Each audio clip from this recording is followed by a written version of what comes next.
Congratulations on the win, Cat. Being away for so long, was that what you expected feeling like when you were in there? I really didn't know what to expect. So much has changed since my last fight.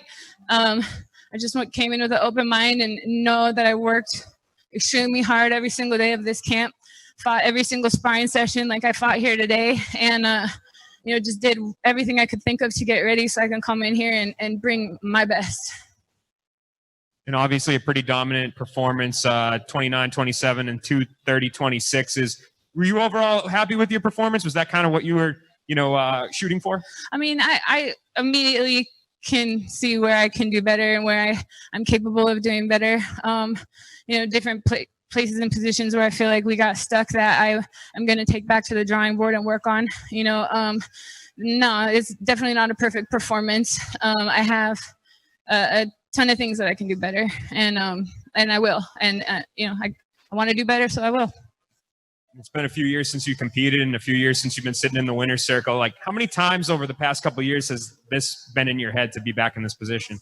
I mean, it's on my mind all the time. I've been fighting my whole life. I've been competing in things of this nature my whole life. Decisions or not, and just coming in here and getting my win and being able to take it home and show myself and show the people that I care about that this is exactly where I'm meant to be, and silence any doubt of my own or any other people. Like, yeah, this wasn't the greatest performance of my life. Gabby is a great fight for me to have, and it's only up from here as well. But I also am still very humbled and know that at any moment you're an underdog, and any moment, all of these people are tough. So I just got to stay chill about it, keep working hard, take everything that I saw, felt, went through this moment, take it home and improve it some way, some shape or form. You mentioned in the post-fight that you felt honored to face her, and her record doesn't necessarily jump out right at a person, and that she also missed weight. What do you feel is it about her that you felt so honored to face her? Is there a past history or anything like that? Yeah, I mean, Gabrielle's been, she's been toe-to-toe with so many extremely tough women too. You can't finish that girl. She's got more heart than a lot of people that I felt in there, and that was very obvious the second we put hands on each other. The look in her eye, the way that she's in there breathing, like she's game and she's ready, and her record doesn't need to reflect that. She's dangerous. Every one of these girls is dangerous, but Gabby is definitely dangerous. Fighting somebody that has fought all of these girls, that are top contenders. She's coming off of some losses. I find someone coming off of losses much more dangerous than someone that's just riding the wind wave. So, I took her very seriously. This is a terrifying fight for me. You had a lot of positions where you're in control on top of her, but you weren't able to get the finish. You said she's tough in many ways. What made her so tough, even despite being in a disadvantageous position and even tough to finish? The fact that she knows before she even walks in here that she's not getting finished tonight. You know what I mean? I went for an armbar, not there. I went for body shots. I went for knees. I went for the head. I attempted looking at chokes, but she was ready. Going for different throws, going for things that are my strengths that I thought were more of her weaknesses, and she was still game. You know what I mean? She knows she's not getting finished.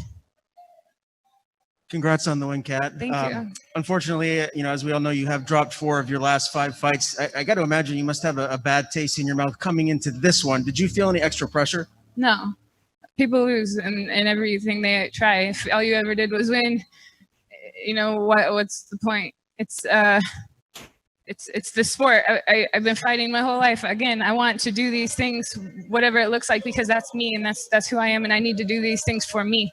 So, there's a pressure in coming out with a win. I want to come home with a win. I want to see my kid and tell him, the last 8 weeks of shit being weird came to this. You know what I mean? And it's a great feeling to be back in the win column tonight, and I still have a lot of work to do. But to get one out of the way, I'm happy to do, and back to the drawing board.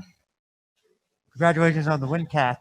My question is, can you just talk about the mental, preparing mentally for fighting? Because as I said before, you had you dropped 4, but you've also had some personal tragedies. You had the injury with your last fight for this one. Can you just talk about getting mentally ready and just not giving up and continuing on your fight career? Because I know this is what I need to do. I mean, it's not that, it's about me. Like I have to do this. I want to do this. This is part of my therapy. This is part of how I get through my day to day and all of the things that have happened. Like I need to fight. I want to fight. I want to break through things. I want to problem solve. I want to see things that scare the crap out of me and then stomp them. It's my way of coping, with things that I have. So, that's what I'm doing here. That's what I've been doing this whole time. And I love this. It brings me life. It keeps me connected to things that are very important to me. So I'm in. Couple questions from the internet. Jay? Congratulations, Cat, and welcome back. I know you wanted to finish tonight. Like you said, she's very tough, but after all the time away, is it almost more beneficial to get that cage time? I do. Now I'm sitting here. I understand my cardio. I understand, going against somebody that's dead set on you not getting that completion. There's a lot to be said about these 5-minute rounds, getting a minute in between to get a little pep talk and some ice and having to go right back in. So I'm glad I got all 15 minutes, I guess, including the breaks. I got 17 and, really got to shake off things and get the nerves and get hit, do some hitting and come out with my hand raised. Mark? Yeah, Kat, congratulations on the win. We heard earlier from Leslie Smith that she would be interested in fighting you. You two had trained about the same time around the Denver area as well. Is that a fight that you'd be interested in later this year? Yeah, definitely.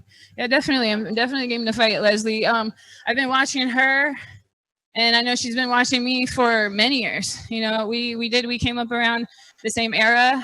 We have a lot of fighters and people in common, and I think it would be really interesting to get in there against each other and kind of figure out how that one would go. And how was it for you to fight up a weight class?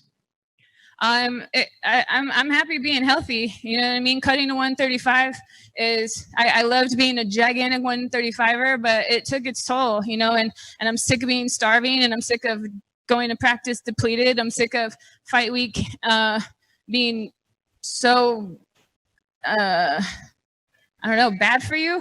Gabby didn't make weight, and I understand she was feeling terrible about it, but I get it. I've never not made weight myself, but I know the feeling of feeling like you're going to die, and, having to pull the plug is not a comfortable thing. So, being nourished, going into these healthy as possible, getting to lift heavy, getting to do everything that I need to do to get as big as possible. Like I liked it, and I think it's a good, solid place for me to be right now. 2 more quick questions. Connor? Oh, hi, Kat. How are you? Good, thanks. Yeah, no problem. And just how refreshed do you feel, too, after making a promotional debut like this one? I feel good. This whole training camp and kind of everything leading up to it was a lot about regrouping and getting comfortable with what my life looks like now and checking all the boxes as far as getting my healthiest and, coming in and putting it together as best as I could this evening. All right, last question, Kevin. Hey, Kat, congrats on the win once again. One of the key points was you dominated most of the fight, but the key point in the fight was when you started facing a little adversity was when she mounted you. Walk us through that sequence of when she mounted you and when you were biding your time to flip the reversal into half guard. I have actually gotten my wrist slapped in practice for landing in those positions because I get very greedy sometimes with my takedowns, and I know I'm going to hear it. My coach, Justin Flores, couldn't be here tonight because he has a new baby on the way, and it made more sense for him to be home, and that something I totally understand. But one thing that I get in trouble for, and one thing that we've worked on is that I do get a little bit greedy with trying some of these throws and things off the cage especially, and it seems as though, I don't remember exactly, it seems as though I pulled mount and she took advantage. She got another wind on top because, what's better than mount and elbows and punches and being heavy in the hips? And I could hear her coaches, they were coaching her right, telling her to settle her hips and say hi. And, I did feel how much energy she was putting into those punches. And it was kind of one of those things where it was like, I'm going to save up everything. I'm going to wait and grab that arm and go for it. And hopefully at the moment it's going to be enough to topple her over, those upas or something that I'm pretty good at. So I was happy it worked.